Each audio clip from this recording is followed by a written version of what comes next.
Parents shouldn't have to bury their own child. He was our only son, and have to bury him. It was terrible. And in this crash, Your Honor, Before we even hear a gavel strike, this courtroom is already heavy with grief.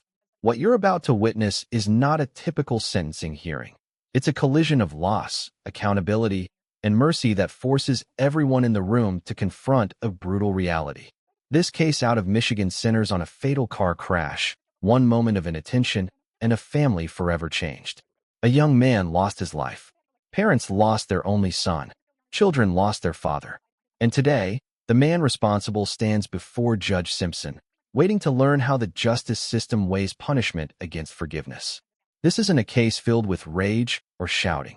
What makes it so powerful is the restraint, the grace shown by people who have every reason to be angry. As victim impact statements unfold, we'll hear words that challenge what justice is supposed to look like. Is jail time enough? Is rehabilitation more meaningful? And when a life is lost due to negligence rather than malice, how should the court respond? Stay with us, because this sentencing takes unexpected turns, legally, emotionally, and morally. And by the end, you'll likely be asking yourself a difficult question. What would justice look like if you were the one sitting in that courtroom? Does call the case of the people of the state of Michigan versus Seth Heimel. Good morning, Your Honor. Ashley Lonnie for the people. Good morning, Your Honor. Dan Guerin on behalf of Seth Highmore. Seth, can you state your name to the judge, please? Seth Heimel. Okay. All right. Yeah. Your Honor, we are here for a sentencing. I'll start first with there are no factual corrections in the information. I understand there's victim statements. Would Your Honor like to hear those first? Yes. Certainly. We'll have to see the council table if that's okay. Yes. Right. Your Honor, I typically will have 3 statements this morning. That's fine. All right. First will be victim's mother. How you doing, Your Honor? I'm doing well. Good morning. Can you state your name for me, please? I'm Gina Cornett, Jeremy's mother. All right. I'm Earl Cornett, father.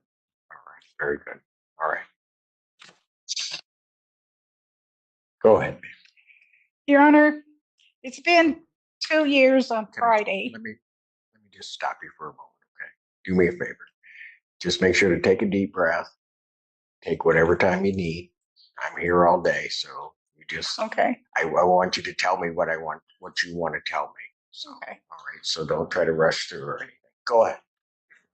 Well, like I was saying, Friday would be 2 years that our son was killed in a horrific car accident. And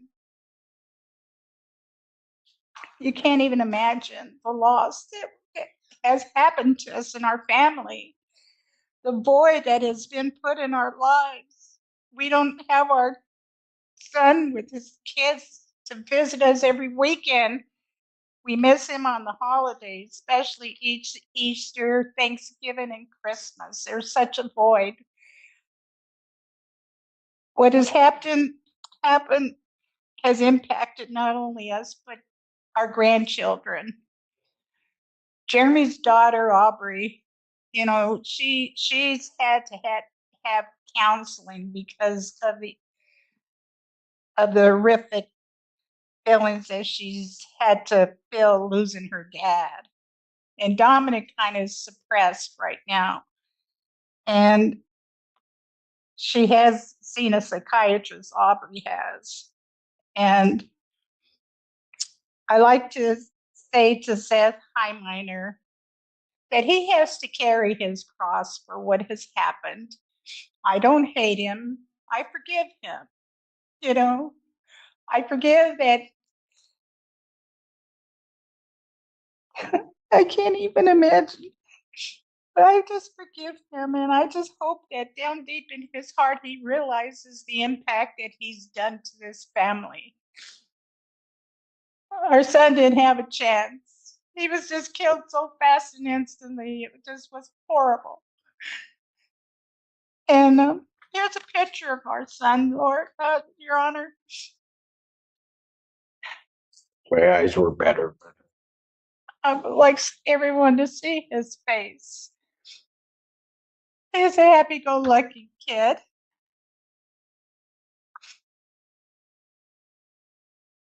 And I just feel, Your Honor, that whatever you decide on Seth's sentencing, my feelings is that, I feel that he don't have to do whatever max time that he has, but I feel he should at least do 3 months in jail to think about what he done to us. And I think that that's fair enough because he needs time to think about this. He does not even probably realize the impact he's done to this family. And I just want to say that I don't hate him. I pray for him, but he should be able to realize that what he's done has just been horrible. And that's all I got to say, Your Honor. Your Honor, Yes. I've been thinking about this for 2 years. It's been very hard. There's 2 officers come on that night at midnight, knock on the door, and give you some terrible news that your son was killed. I talked to them for 10 or 15 minutes and they left. I turned around to my wife. I goes, "What did they just tell me?" It didn't register in my mind. And since then, I've been on anxiety pills 2 years now because it was such a shock, I guess, to me and the children and our family. A parent shouldn't have to bury their own child. He was our only son, and have to bury him. It was terrible. And in this crash, Your Honor, he set his car on autopilot at 70 miles an hour, driving into Ann Arbor in rush hour. Everyone who lives in Michigan knows Ann Arbor traffic's backed up both ways, coming and going. And he did this in the middle of the afternoon. And I think he needs some common sense. I think common sense should have told him better than that, Your Honor. And I'm going to leave it to the discretion of the court and probation, the sentence. I'm not going to recommend anything.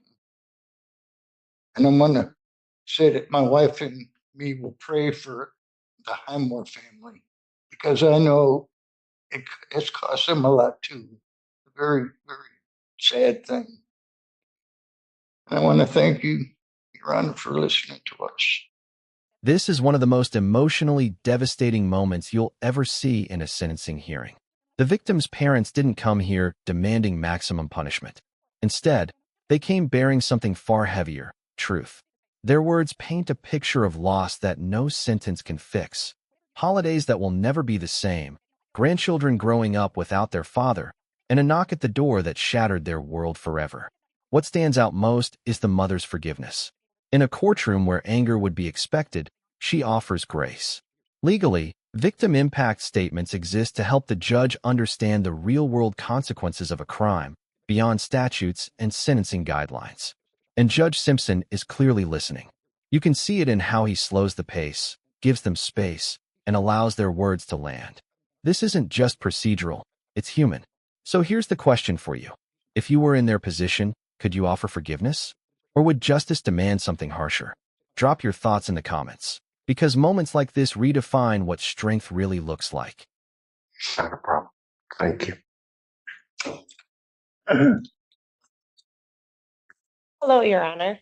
My name is Sherry Krogel, and I was the deceased was my boyfriend at the time. We were on the phone when it happened, so for 2 years, hearing on and off, trying to figure out what was going on.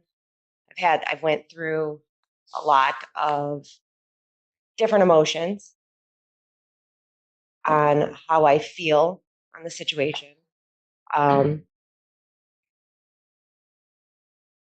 He was my best friend. You can't get that back. But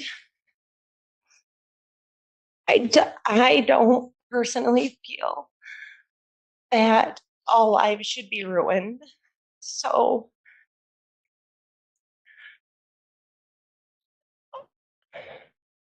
For me, what I think would be more beneficial, and I don't know if it would even be able to be a consideration, is that he was to have to take time out of his life to go to like a driver's ed or school and talk about, just 1 second of not paying attention. Because if it could change one person's life for the better, that's what I think. I don't think more lives need to be ruined over an accident. That's it.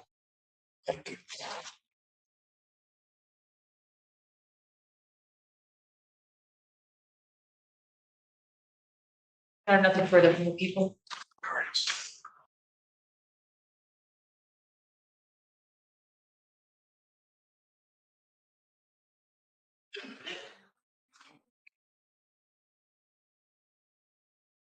May I proceed, Your Honor?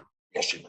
Your Honor, I say without any hesitation that the two most difficult tasks and I think most defense attorneys face are, one, standing up after a victim statement that was, especially one with such grace, humility, and emotion that those poor people had to go through. And I certainly extend my sympathies to them on behalf of Mr. Highmore. And secondly, is to try to make sense of these types of cases, these types of charges, which I think we all agree in the system are the most emotional, most difficult cases to sort out, because they are the only, if not the only, one of the only offenses that bring accidental and negligent conduct into a criminal courtroom like today. But we're ready to deal with that, and I want to start with some cold and sterile requests, Your Honor. One, I think I mentioned, Your Honor, in chambers, I would ask Your Honor to either order restitution today with the condition that may be revisited if, in fact, that was contemplated in the civil lawsuit that was settled, or to reserve restitution for a short amount of time while I talk to the insurance attorney.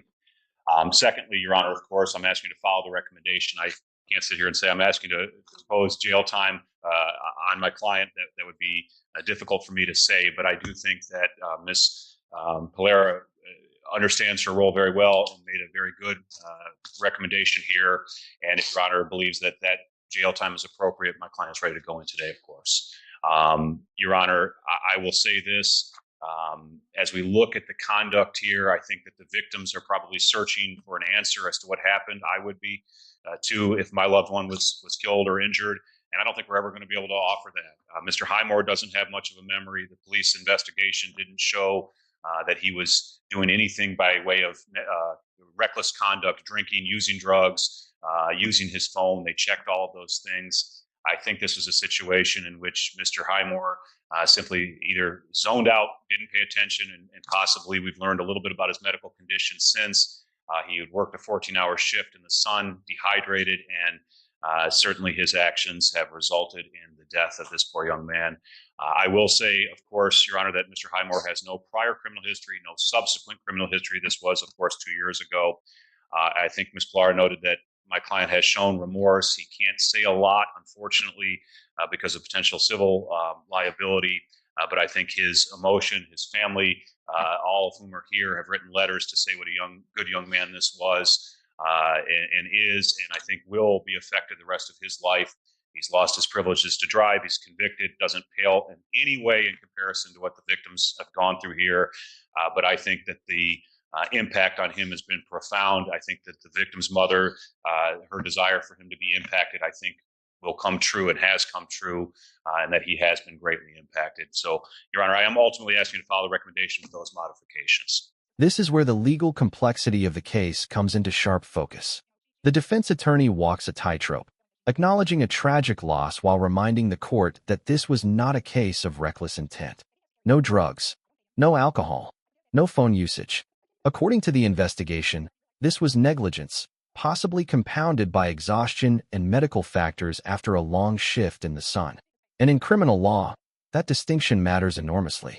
We also hear about restitution, which is not a punishment but a financial obligation meant to cover direct losses. In this case, funeral expenses. Judge Simpson makes it crystal clear. Civil settlements don't automatically erase criminal restitution unless those funds were explicitly earmarked for burial costs. That's an important clarification and one many people misunderstand. This moment raises a critical question. When harm is irreversible, but intent isn't malicious, how far should punishment go? Is accountability measured in jail time, financial responsibility, or lifelong consequences that no courtroom can fully capture? Miss, yes, Miss Lyon. Yes, I saw. Thank you, Your Honor. As to the restitution issue, just so the record is clear, the restitution has been recommended by probation to be ordered was simply for the funeral expenses for the victims. So there was a civil lawsuit that may or may not have included those funeral expenses. Certainly did include other monies paid, but that is just so the record is clear. The only thing that probation ordered was for the funeral. And as indicated, Your Honor, certainly we would never challenge the amount. It's just whether that was covered, and if not, then that will be certainly part of my client's order to pay back immediately. Well, let me just deal with that. The record should reflect that I had a in-chambers conference with counsel. That issue was raised, and I will say that I'm going to order that restitution amount today. If it was covered either by an insurance or then one of two things then would happen if that was indeed paid, well, specifically directed toward those expenses. So I want to be clear on that. If out of the settlement, the family used some of those funds to bury their child, that doesn't count in my book. It would have to be something that would have specifically been directed toward those expenses. If that was paid, then one of two things would happen to the amount paid by the defendant. Either it would go back to the defendant or would go to the insurance company, which paid the funds to the family.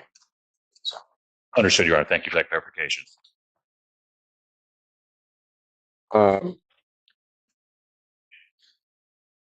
Let me just say at the outset, I think particularly to both families, all the years I've been on the bench, these types of cases,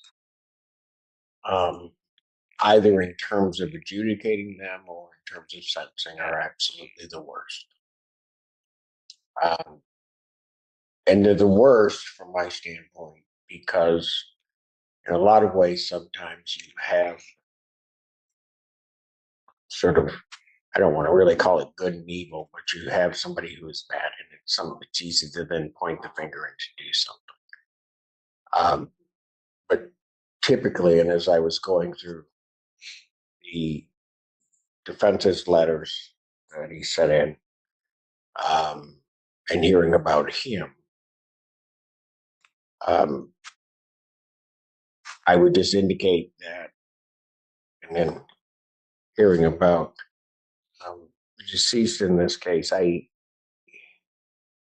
aren't bad people, either side. And so it becomes problematic sometimes for the court. I'll say problematic, but it's what I have to do. I have to find some balance in terms of what I do. Before I continue, I guess, sir, is there anything you want to say? I do have to offer that to your allocution. Yeah, I would just like to say that I am extremely sorry for what happened at the incident, and if there's anything I could do to change it, I promise I would. And that's all, Your Honor.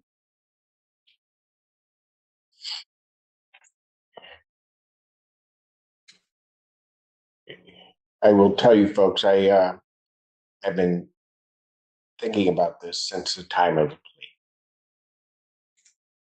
plea. Particularly last night, it was what to do was weighing very heavily. And I can just share one thing with you. I have certainly other thoughts. But as I was thinking about your family, and I had not met you, I don't think I had ever laid eyes on you. But I was sitting there and I received a text from my son. And it was something silly. I mean, he had charged my Amazon account for something he was buying. And he wanted to pay me back and put it back into my account. I thought about it for a minute, and it doesn't really mean much, but I told him it didn't matter to me. And it didn't matter to me because I heard from him. And I thought about you guys. And just the sadness that you don't get that text message. I don't know. I can't even imagine how you guys feel.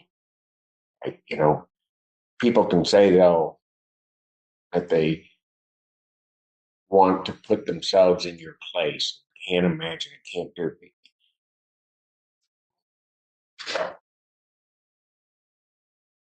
I don't think you can be there till you're there. And then you don't know. To listen to Dad say that there were two officers talking to him, and it's just not registered.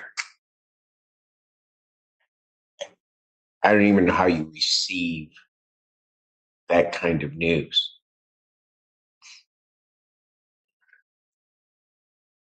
And what's difficult, certainly, is when, and hard to explain and hard for human beings to accept, is when the natural order of things place. We're not supposed to bury our children. We're just not. And it really almost calls when something like that happens for you to try to figure out the world. Like I said, I have never met you before, but ma'am,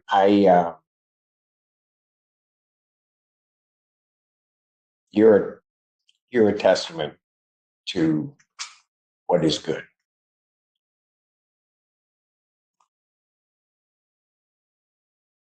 I don't know the strength and the courage it took. Sir, you need to realize the extraordinary gift she gave you today. Because I don't know, I'd like to think of myself as a good person. But I don't know that I could get there, stand there, give a victim's impact statement where this had happened to my child and ever forgive you. And for her to come here and basically that's the first thing out of her mouth. There's probably nothing greater than a mother's grace. Ma'am, I thank you for sharing that. Yeah. Certainly with me today. Every day I always expect that there's going to be a miracle. I never know what it's going to be.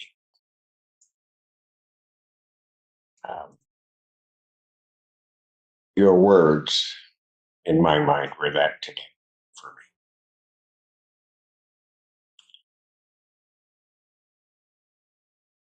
me. And to his girlfriend, I would just say, I can't imagine.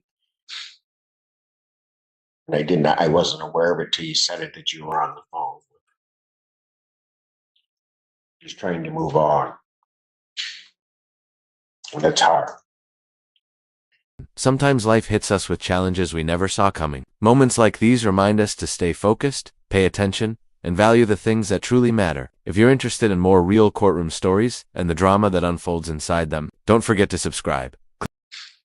I don't know when that happens, you even begin. I respect all of you in terms of your courage to come forth and to give those statements that you gave. And for waiting all of this time as our system kind of worked itself through to even get to this day. I realize no matter what I do, with all the power and all the everything that comes with this robe, I can't do the thing that I would wish to do most. And that is to bring back your son and your best friend. I don't have that power. God knows I wish I did. I can only try to make it as right as I can. And sometimes people come to court and they don't think that they're listened to. I heard every word that each of you said. And I will tell you that even into this evening and certainly thereafter, your words, your grace will be with me. And I will hear it over and over. I don't think you guys realize it again. Like I'll say it again. I don't know you when you got up here, all three of you. You guys are extraordinary. It sometimes is not what I get when victims give their statements. Dad, I'll tell you one thing that I did. So I'll just disclose it. You had numerous conversations with Miss Palaire, my probation. And as I was going through that, I would always ask, and maybe I did this because I'm a dad myself. And I would always ask Miss Palaire when I'd see her in the hallway or I'd see her wherever, how's Dad doing? She'd tell me that sometimes you were here, and then sometimes you were here, and then sometimes you were here. And all of that was normal. But I wanted to let you know that I was checking on you. Can't make it better, but Miss Palaire was sending that information through to me all the time. And for all of you, what I do is I just wish you peace. Judge Simpson's words here reveal the true burden of the bench. This isn't a judge eager to punish. It's a man grappling with the limits of justice. He openly acknowledges that no ruling, no sentence, and no authority granted by the robe can restore what was taken. His reflections about his own son, something as simple as a text message, cut straight to the heart of this case. It's a reminder that justice isn't abstract, it's personal. What's striking is how Judge Simpson recognizes the extraordinary grace shown by the victim's family, especially the mother. He doesn't gloss over it. He elevates it. That matters, because sentencing isn't just about numbers, it's about values. And here, the court is clearly influenced not by anger, but by responsibility and rehabilitation. This is the emotional center of the case, and it sets the stage for a sentence that aims not just to punish, but to force reflection and hopefully prevent another tragedy.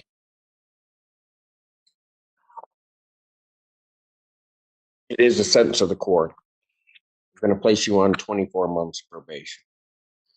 You are to pay $855 fines of court cost, $720 probation oversight fees, $4,291.20 restitution to Earl Cornett payable through the court.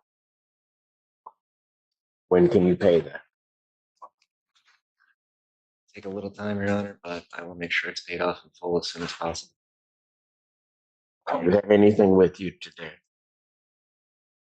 I'm due, but I'm not exactly sure the exact amount. I'm going to be getting a loan from my family to help pay it. From who? My family, Your Honor. How much can be paid today? Do you want your dad to try to answer that? Yes. Your Honor, may his dad help with that answer? That's okay. That's fine. All right. It's indicated 500 today, Your Honor. I have 1,000. $1,000 today. I wanted it immediately checked into regarding the restitution so that when that $1,000 is paid, if the restitution is to go to the family, I want that to go to the family. I don't. Well, I'll deal with the fines and cost probation. I don't care. Do you want that $1,000 put into bond for right now to hold it until we know, Judge? Yeah, I want it held until there's a determination. If it's supposed to go to the family, I see. So it can be paid towards restitution. it can be paid toward restitution, and then we'll figure it out. But it won't be much, but we can do that. That amount needs to be paid in cash. So however they have to make that happen, it's got to be paid that way, so that it can be paid out to the family. Then you're right. I'll try to get the answer from the insurance attorney as quickly, maybe even today if possible. Very good. There is to be no use of alcohol, recreational marijuana, or any illegal substance. You'll be subject to random testing as requested by probation. You are to complete a driver improvement course as directed by probation. Going to, when it says that people aren't listened to, and I'm sorry, ma'am, what was your name again? I did not write it down, and I'm Sherry. Sherry and Gina, Your Honor. Sherry, I'm going to take your recommendation to the court. It struck me as something, when you said, I don't want to ruin everybody's life, but maybe something good can come out of this. I say we give it a shot. So one of the things that I'm going to order is that I'm going to increase the number of community service hours. And I'm going to order 250 hours of community service, specifically with the extra 150 that I've added. I want that directed toward community service and talking to kids about how to operate a vehicle safely and to pay attention, and what the consequences of not doing that can be. Understand that? Yes, sir. Does that meet kind of what you were thinking of? I'm also going to order an added condition. I realize that his driving privileges in the state of Michigan are suspended, but I'm going to order no driving, so that if he is caught driving in any respect whatsoever, that would be a violation of his probation, as opposed to some sanction from the Secretary of State. Regard to jail, incarceration. The recommendation here is for the 45 days. When I walked out, I will tell you, certainly because I was going to listen to everybody, that I had not decided whether there was going to be any jail time, whether there was going to be the maximum amount of jail time. I think Mom's right. Whatever happened, because there's not really an explanation, which is probably also difficult. It might be, and if one were to hear, I wasn't paying attention and this would happen. Just something. But it's just absent. There's nothing. Over 365 days in jail, credit 4 days. I will indicate that defendant will be remanded to the Washtenaw County Jail. I am changing the recommendation of probation. Defendant will serve 90 days. And during those 90 days, I hope you take the time to do with that woman that bestowed grace upon you today and forgiven you. That you do that. That you think about this. And in the end, Judge Simpson delivers a sentence that reflects the full weight of this tragedy. 90 days in jail, 24 months of probation, thousands in restitution and court costs, a complete driving ban, and 250 hours of community service, much of it dedicated to educating young drivers about the life-altering consequences of distraction behind the wheel. This wasn't the maximum sentence, but it wasn't leniency either. It was accountability shaped by empathy. This case underscores a painful truth. It doesn't take recklessness to destroy lives, just one moment of inattention.